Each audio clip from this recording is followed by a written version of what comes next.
All right, well, let's just see if this works first. Great. Well, it's actually a pleasant surprise to be here. So thanks for the invite.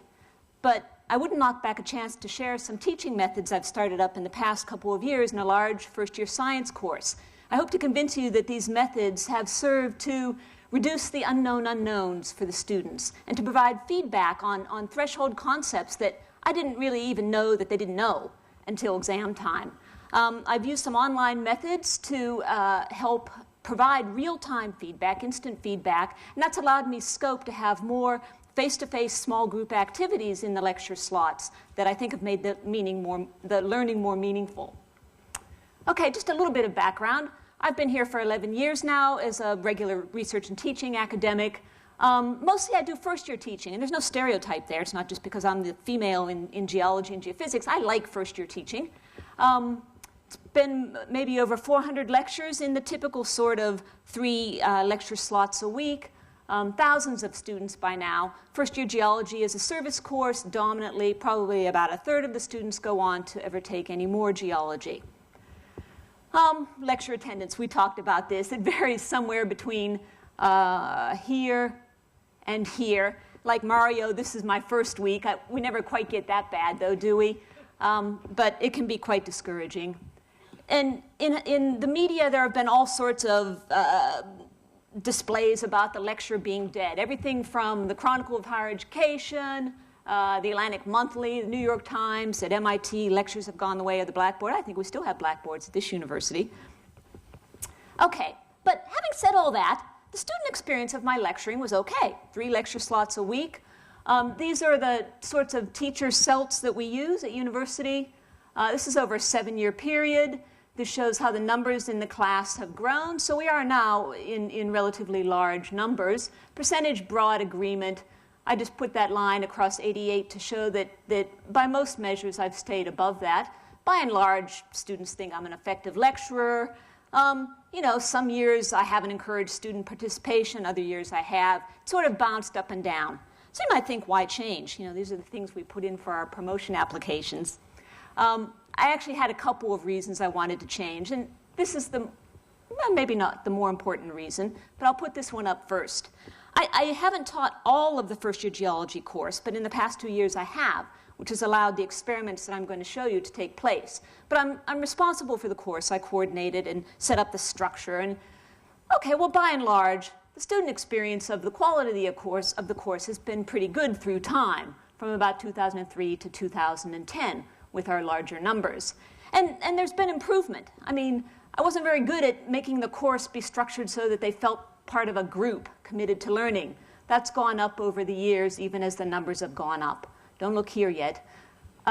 Thinking skills, ability to work independently. We got better at the course structure. But geez, look at this. I mean, I was, you know, back in 2003, I didn't know much. Okay, feedback, 85% broad agreement. I was appalled when I got 45% broad agreement in 2010 with I receive adequate feedback on my work. So that was one reason. Another reason is electrodermal activity. Electrodermal activity, as you can read, it's a measure of changes in neuron activity associated with attention, cognition. I don't know much about electrodermal activity, but a group of scientists, Poe et al. In 2010, were trying to create a device to measure electrodermal response in an individual 24 hours a day. So they got this little thing they strapped on a young male student, and they tracked that student for 7 days. So I guess the changes in electrodermal response mean the student has some neurons firing. Now, they had neurons firing when they were doing homework and in their lab, and even when they were sleeping. The only time that student was flatlining, 2 times actually, was in front of the TV or in their classroom, flatline. I didn't want to be there anymore. So I felt maybe I was creating, in fact, a whole world of The Walking Dead and Zombieland. I felt like I was in Zombieland sometime after so many first-year lectures. So I wanted to do a new format. I didn't know what that was, and actually I spoke with Colin about this a couple of years ago, and he gave me some good advice, which is why I started some of the things I'm doing now, but I never went to articulate. Much less, in fact, no more talking head style. I put iPads to frequent use with online material because we have this ongoing program in the Faculty of Sciences to give mobile devices to incoming students. And I put the onus on the students to interact with me and to interact with the course material to provide feedback. Well, how did it go? In a nutshell, I have to say, in the first instance, I really enjoy it, and I'm going to keep it up, and I'm going to try this experiment again this year. It's a second semester course. There were some important changes in course CELTs, and not much change at all, in fact, no change in the average marks, so it didn't go up, but it didn't go down. And I think that I can show you some changes in the marks gaps between different cohorts that I think are quite encouraging. So what did I do? I created a student-staff compact, a bit like that agreement you have to sign when you get a new app on your iPad. You don't have to read 40 pages, though. You just have to answer some online questions that you agree as the student to undertake certain activities, and I agree as the lecturer to undertake certain activities. I had things that I called pre-flight recordings that I just did on my media. So I had to skulk around lecture theaters at night to try to find an empty lecture theater so I could make my little recordings. That's all right. That worked really quite well, and I posted them online.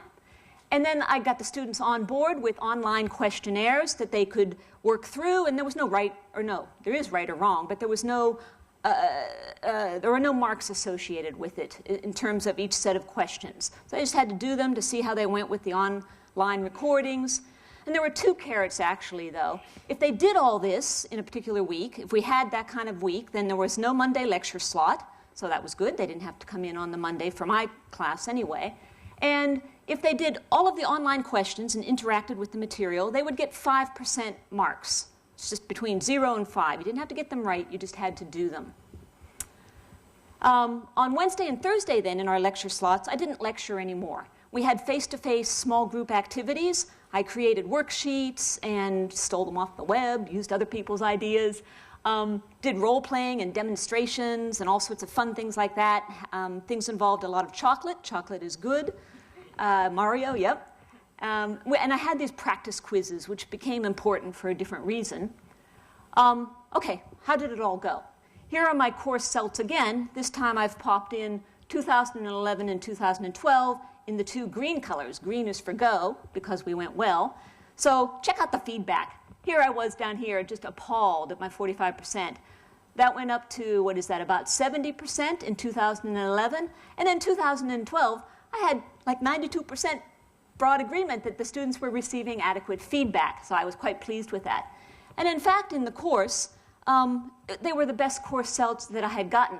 There's dashed lines because we haven't repeated all the questions in the new CELT format. But nonetheless, they were in the categories that were repeated from previous years, the best course CELTs the course had ever seen. So I was pretty happy about that.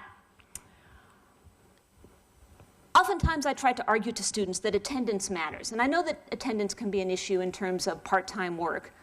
They were only having to attend 2 slots in exchange for the online work that we were doing. So this is a little bit of a complicated graph, which I'll explain very quickly so I don't get pulled off the stage. The green color represents students who were present for 4 or 5 of the practice quizzes throughout the semester. The pale buff color, they were there for 3 or less. So 38% of the course of the students were there for 4 or 5, 62% were there for only 3 or less. Now, sometimes students say to me, oh, only nerds go to class. Why would I do that? Well, it isn't the nerds. The whole class average ATAR is here. That's the ATAR of those who participated in those weekly activities, the ATAR of those who didn't to the same level. The whole class average mark in 2012 was 68%, but those who participated, their average mark was 74, and the average mark of the other group was 64.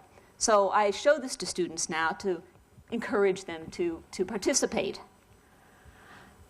The marks distribution is interesting, and I would love to talk to people about this. These are histograms of the marks going from 2008 to 2012. The average hasn't changed very much at all for this course, but I've gone from, let's look at it a bit more closely, I've gone from a unimodal distribution of marks to a bimodal distribution.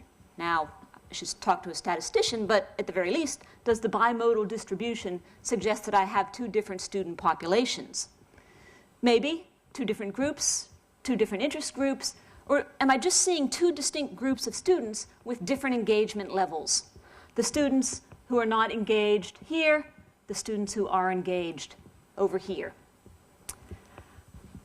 I investigated to see if there were any changes in the marks distribution in various cohorts. I looked at mature age versus school leaver, low SES versus high SES, and female versus male. These are years, these are the average marks. I was pretty interested to see a flip in the mature age scores, average final scores versus the school leavers. I've always had this gap between low SES and high SES students in my final marks. In 2012, that gap closed. I can't wait to see 2013. And then I've always had, perhaps it's just the way I approach students, I hope not, but I've always had that the female students had a higher average mark than the males, and I've narrowed that gap in the last 2 years, which is also encouraging for me. Course cells have been amazing to go through because there are hundreds and hundreds of comments in answer to both of these questions. Here are some of the good comments that students have given me. There have been some constructive comments, also some plain bad ones, but there have been constructive ones that allowed me to make changes in 2012, and then there will be changes I make for this year. So that's been very encouraging. And then finally, it's a good start, and I'm never going back to Zombieland, but it needs to evolve to improve, and I want to beg and borrow and steal and share ideas with other staff members. So in the Faculty of Sciences, we've had a discussion group of level 1 lecturers for quite some time now, but I wonder if there would be interest in the university to have a uni-wide level 1 lecturers discussion group, and maybe we could set something up with the help from Central to do something like that. And if you're interested, maybe shoot me an email. Thank you very much.